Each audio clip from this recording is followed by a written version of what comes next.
Well, welcome everyone to a special bonus episode of the Your Morning Coffee podcast. It's a conversation with Graham Davis. He is the president and CEO of DEMA, that is the Digital Media Association. DEMA is a trade association representing the world's leading music streaming services. Spotify, Amazon Music, Apple Music, YouTube, Pandora, SiriusXM, and now Tidal and Qobuz. In this special episode, we discuss DEMA's recent annual report that highlights the music industry's 11 straight years of growth, how DEMA approaches AI, legislative wins, mental health, higher audio quality, and the one metric from the report that he wishes every musician, songwriter, and skeptic needs to know. So now, without further ado, here's our conversation with Graham Davis from DEMA. Let it roll. Stand by for transmission. This is London calling. Wake up! The revolution is at hand! Your morning coffee is on the air. On the air, on the air, on the air, on the air, on the air.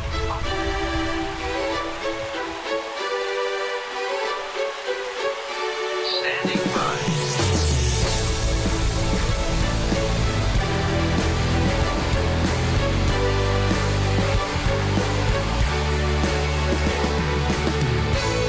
Your morning coffee, the weekly music news for the new music business. It's the highly curated, agitated, advocated, moderated, and liberated digital music information that you need to know. We are your digital music authority. And now from our studios in Hollywood, California, here's your hosts, Jay Gilbert and Mike Etchart.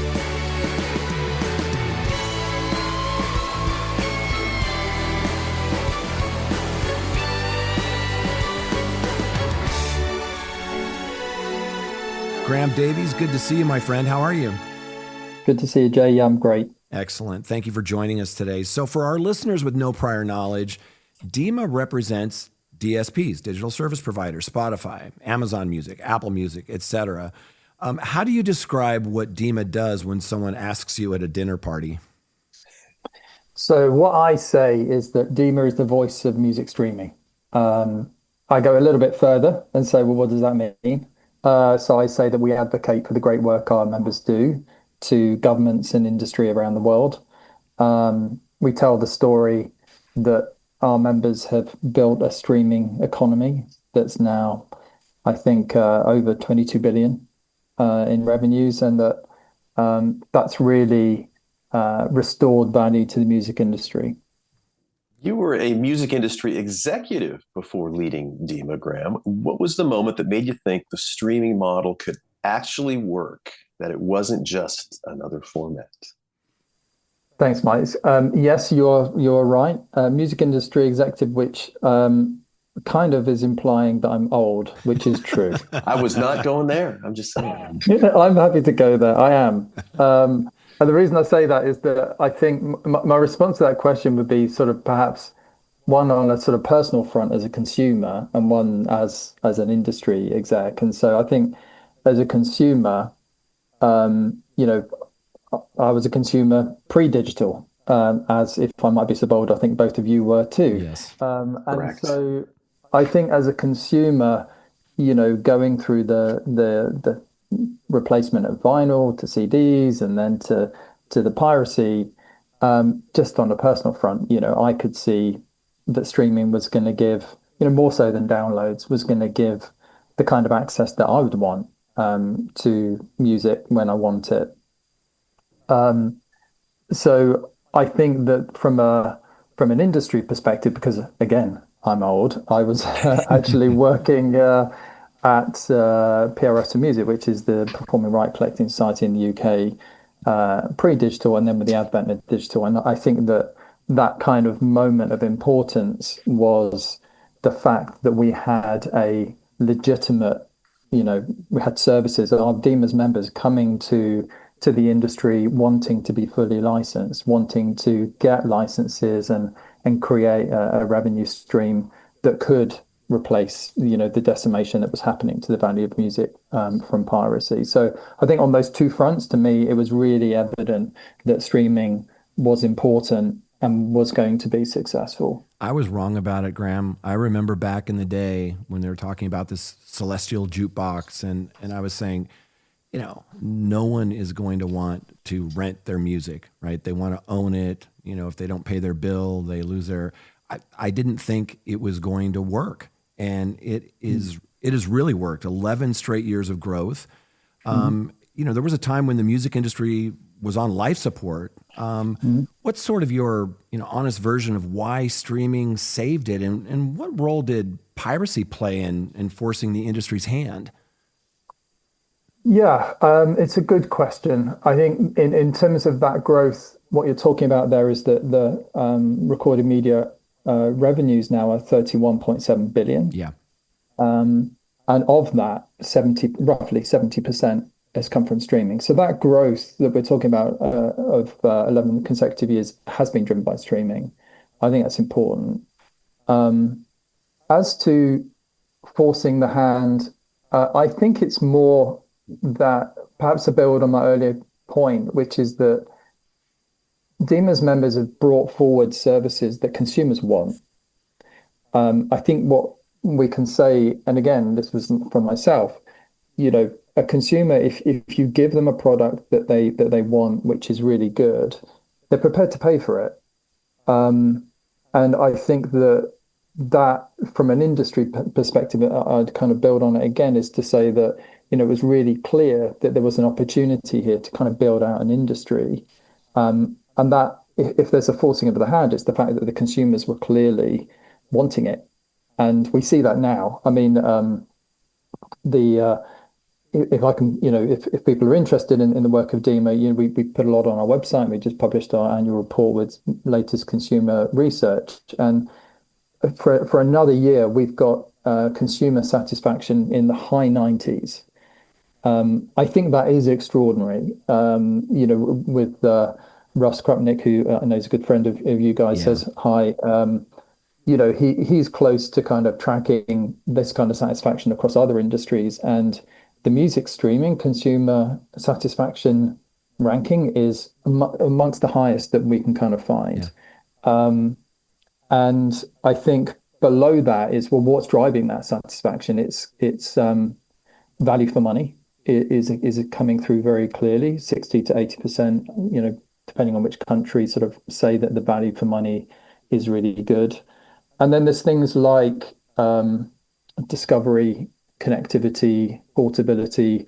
I think, to be honest, Jay, the things that you were perhaps surprised that, someone really going to let go of their physical product collection, actually, they're the things which still consumers are saying is the most valuable piece for them, is the fact that music is with them wherever they are, whenever they want it. And again, I think what we're seeing through the research is that music's becoming now much more embedded in people's lives. We're seeing, a new stat which around daily use is increasing, people using it in different, experiences. Whereas perhaps in the past, I don't know if you had that clunky CD Walkman, and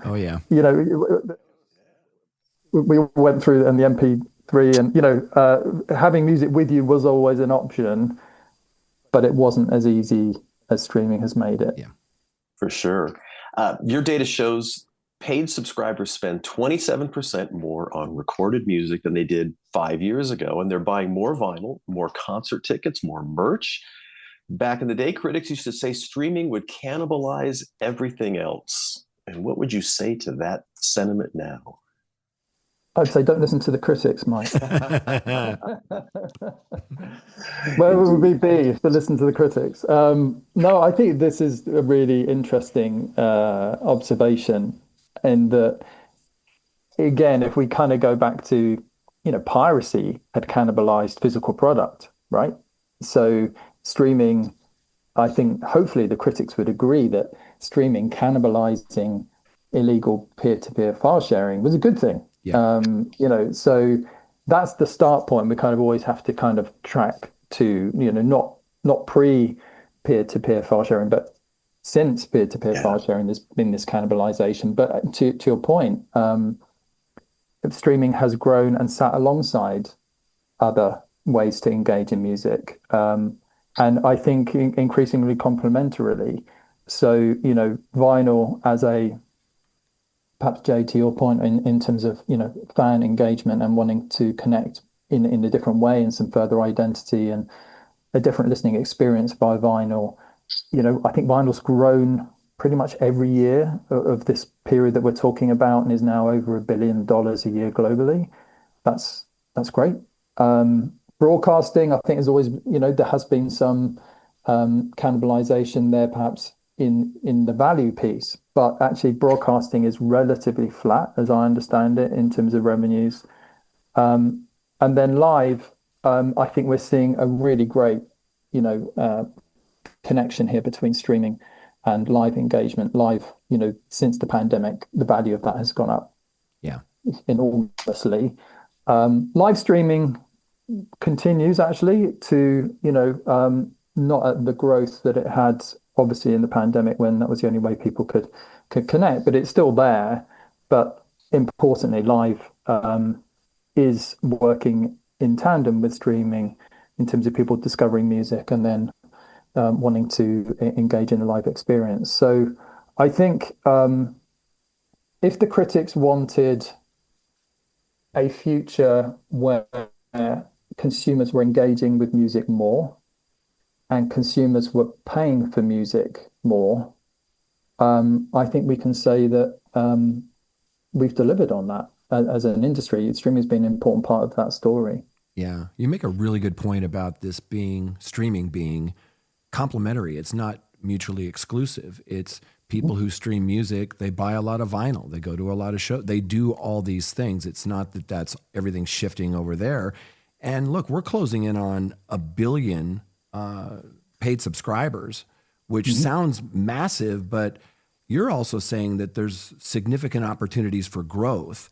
Where do you think that could come from? What markets or demographics are still maybe underpenetrated? So you're right, it's a really big number. But the world has an even bigger number in terms of population, in the billions. So in terms of mature markets, there is still growth there. I think everyone would say it's harder to get to, but still an opportunity. A lot of the focus is on what would be sort of termed the global south. For us, Latin America has been a region that we've been talking about a lot over the past couple of years, and DEMA, in terms of our work, we now have been focused in Latin America to support that growth. I think year on year it's been sort of around 17%. So key markets there would be Brazil, Mexico, but all of them in Latin America are showing really strong engagement in streaming, and there's a potential to convert that engagement into paid subscription. But then the world is a really big place. So Middle East, Africa, Asia, China's growing, very fast. One stat for me is around India. I think there's 178 million people in India that are streaming music, but only 8% are currently paying for it. So there's a lot of growth in terms of adoption. Clearly, there will be differences as to how that converts through to value for the industry. One of the cool things about the report is it notes that older listeners, traditionally the CD and radio holdouts, are now adopting paid streaming faster than any other age group. How much headroom is left in that demographic shift? Yeah, so I was going to be cheeky, and I'm not entirely sure if you're a holdout or not, but just as I was saying, that there is headroom there for growth, perhaps a slower adoption for that group of the listenership, and also there's a disposable income opportunity which tends to kind of sit with that demographic as well. But so whilst there may be, say, 30% headroom or something like that, which is achievable for the over 55s, I think it's going to be hard. I think it's going to be a challenge to convert. I don't think that's an easy win. Well, my mom is 89 and she's gone to streaming, so there is hope, right? So Shout out to my dad, who's 83, and cheers. one of the biggest streaming fans. There you go. AI is the biggest wild card, I think, in your annual report. You're simultaneously fighting unauthorized voice cloning and also celebrating members for using AI for discovery, lyrics translation, playlist generation, etc.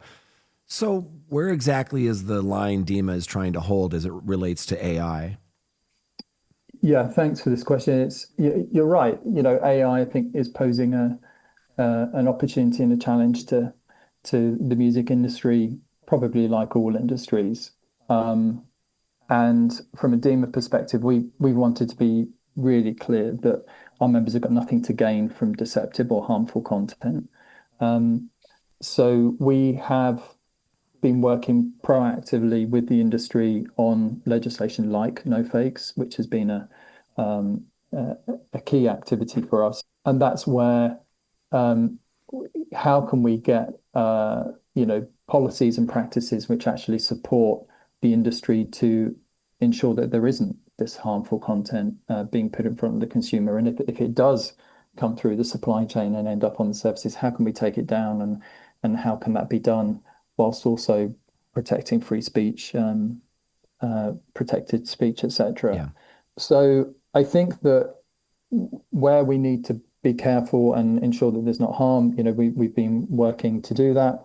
But at the same time, clearly, just in some of the areas that you've talked about, AI has been in the music industry for quite some time.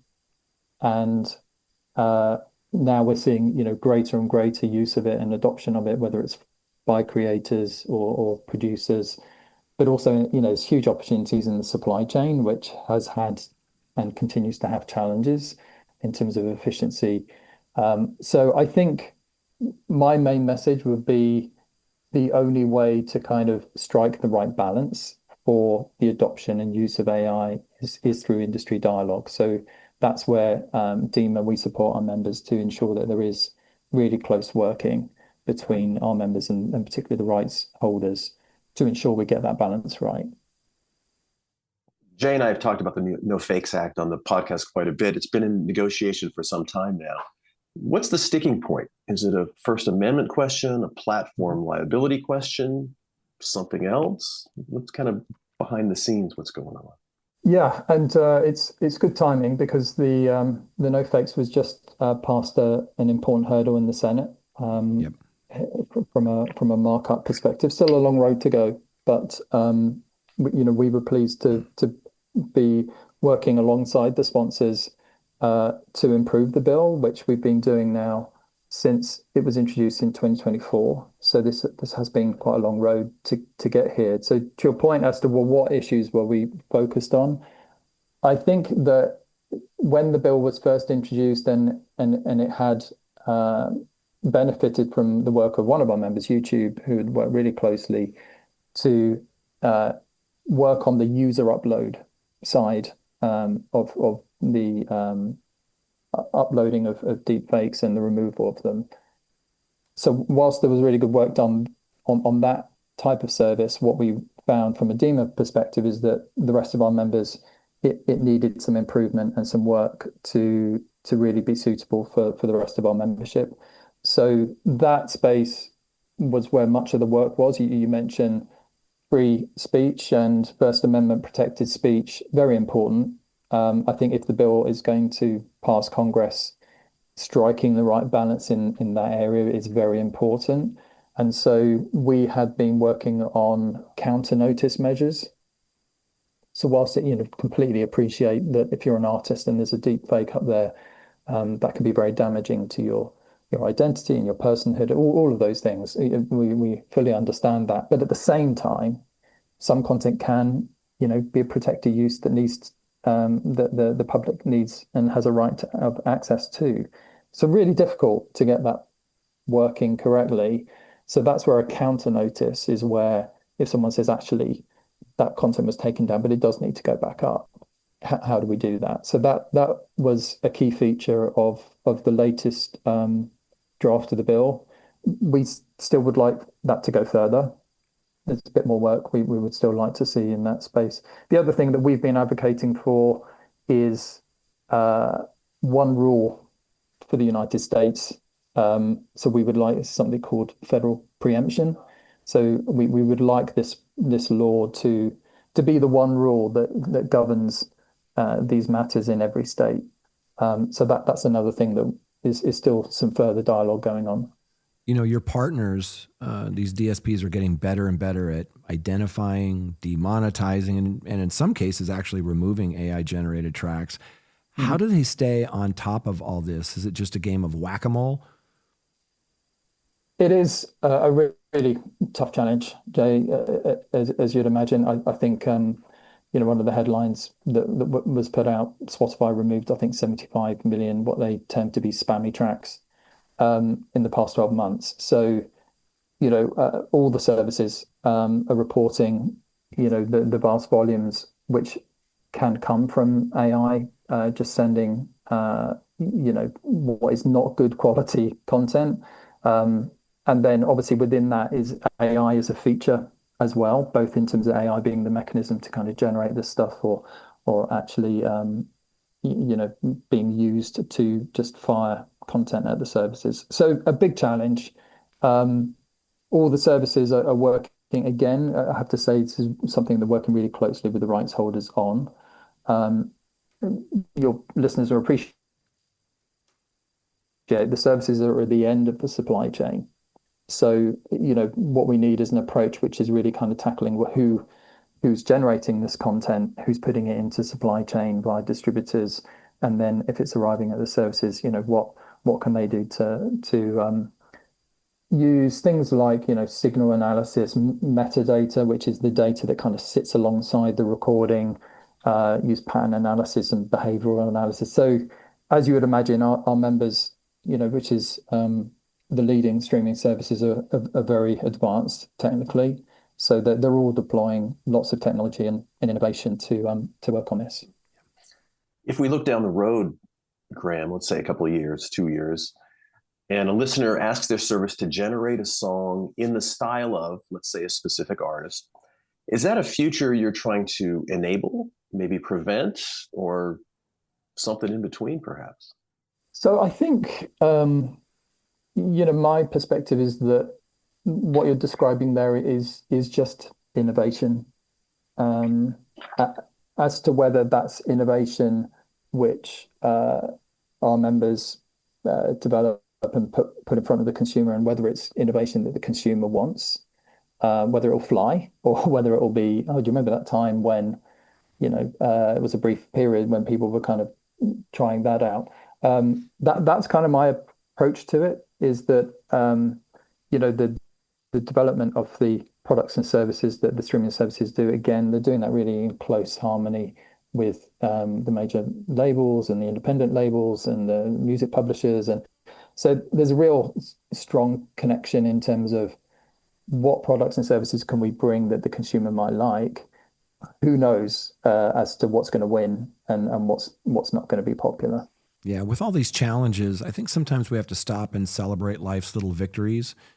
You had what sounds like a genuine legislative win in Peru. The double payment bill was withdrawn during floor debate. After your advocacy, tell us a little bit about that. Yes, so I agree. And it is a win for us because it's really important that stakeholders around the world understand the economics of music streaming, which is often not well understood. So when we engage in a country, and why would parliamentarians or government officials or even the public, understand that streaming services don't pay artists directly? I think it's a very common assumption that that's what is happening, and it's not. And you guys will know that streaming services are paying roughly 70% of the money that they're collecting to the labels, to the music publishers, to the collecting societies, and their job is to remit those royalties onto the artists and the songwriters, etc. So the win that you're talking about was that we were able to explain, but this is how it works. The streaming services are paying all the money for the musicians who've been contracted in whichever form by labels and producers, etc., for their work. And so that's something that the streaming services, we paid the money across. We really hope and it's important that that money is remitted correctly to those that are entitled to it. But what we saw in Peru and we have been seeing in other countries is that if there is a breakdown for whatever reason in the flow of that money, the musicians will then say, well, we want the streaming services to pay us again, or to pay us directly, or pay us through a different mechanism, or and we're saying, well, that money's been paid out, so it would be a double payment for the streaming services to pay for those rights again.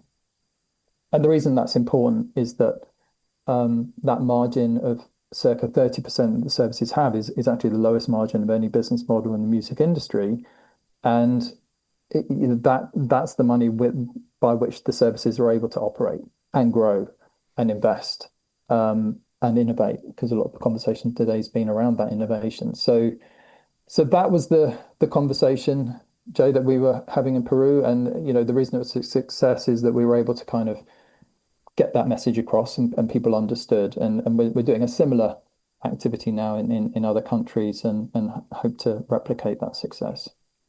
Awesome. Graham, Bad Bunny winning Album of the Year, a K-pop song winning Best Original Song at the Oscars. Your recent data shows K-pop and Latin are the top non-Western genres among US streamers. Is streaming generally breaking down cultural barriers, or is it creating a few global mega hits while making it harder for mid-tier artists to break through? So I think that what I would say is that, very importantly, streaming has broken down barriers and increased access for any artist from anywhere to get to this global audience. So I think in terms of breaking down cultural barriers, I think this is one of the major developments from music streaming. Yeah. I think the industry has had some challenges with that as to what does that mean, and I think we're still in that process and in that dialogue of, to your question, kind of working out, well, what does it mean if you are an artist from anywhere in the world, that you can have success either in specific countries where you develop a fan base, or you can be a global success.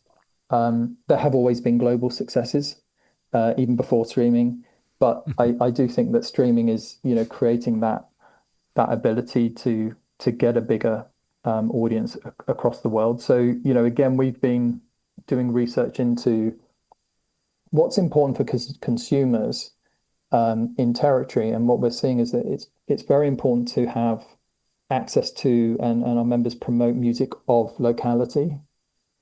Makes sense, right? Because that's the culture in which somebody's living, and that's where the moments are. But at the same time, having access to music internationally, and the consumer will just follow the path that leads them to the music that they like.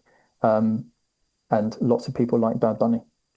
Yes, they do. Understatement. Yes, indeed. Graham, 82% of your US survey respondents say streaming helps them relax, escape, and supports their mental health. That's not a statistic that I expected to see in a music industry report. So how do you think about music's role in well-being, and does that change how you maybe argue for streaming's value to policymakers? Yeah, it's an interesting one.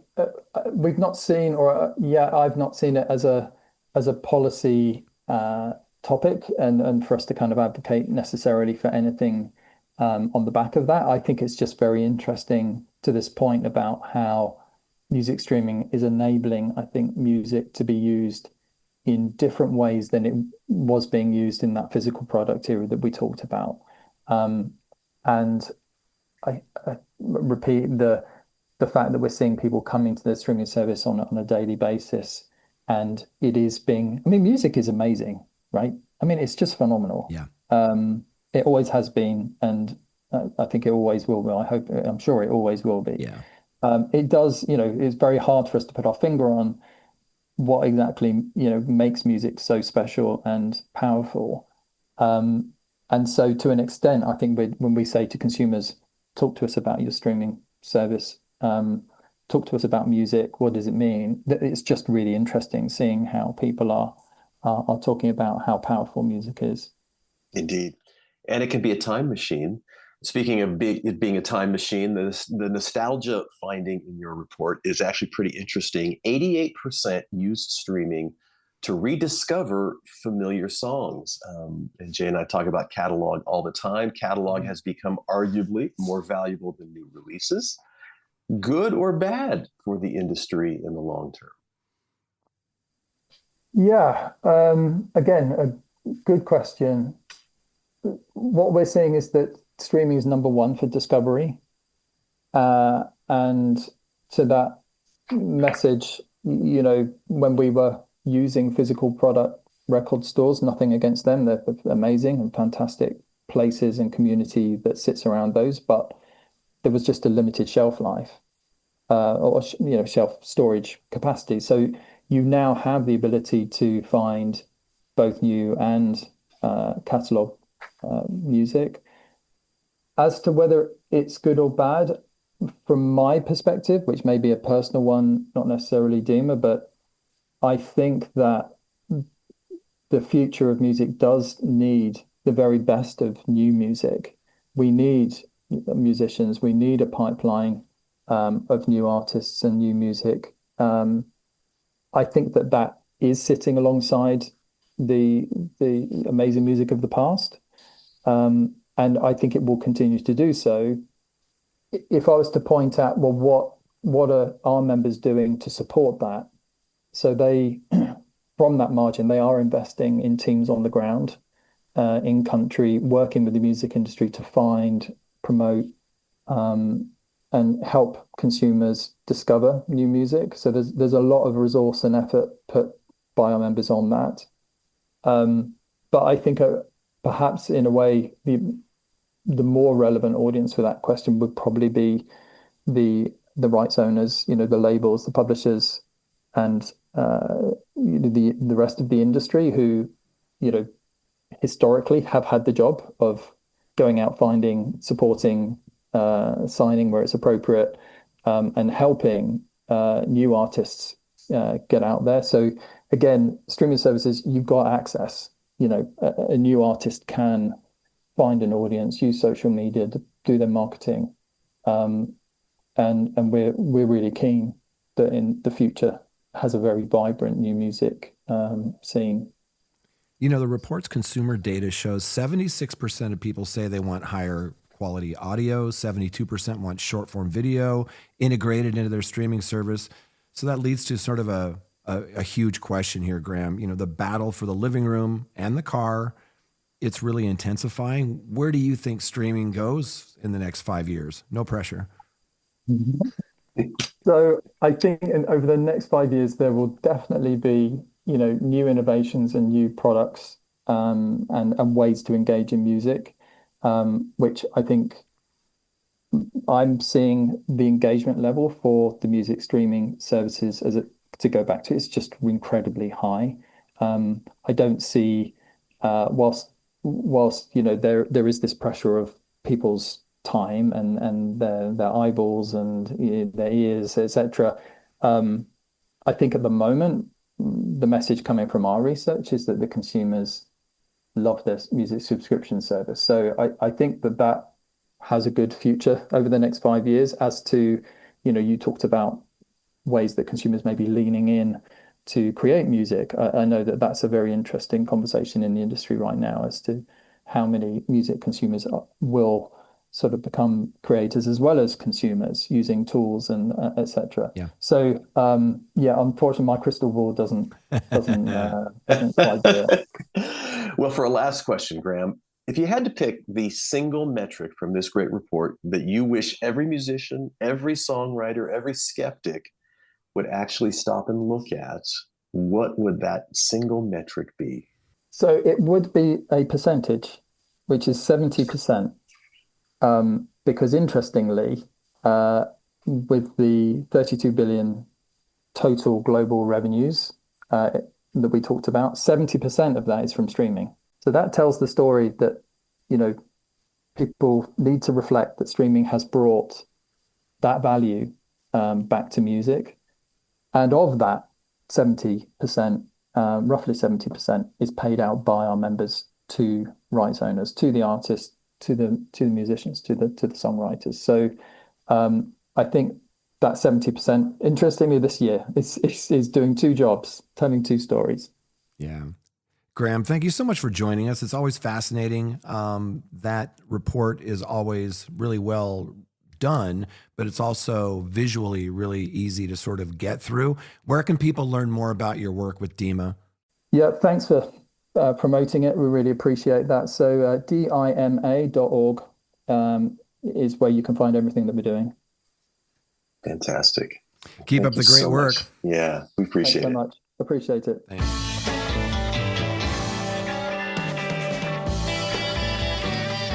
You've been listening to Your Morning Coffee, the weekly music news program for the new music business. Join Jay Gilbert and Mike Etchart next time for the digital music news you need to know.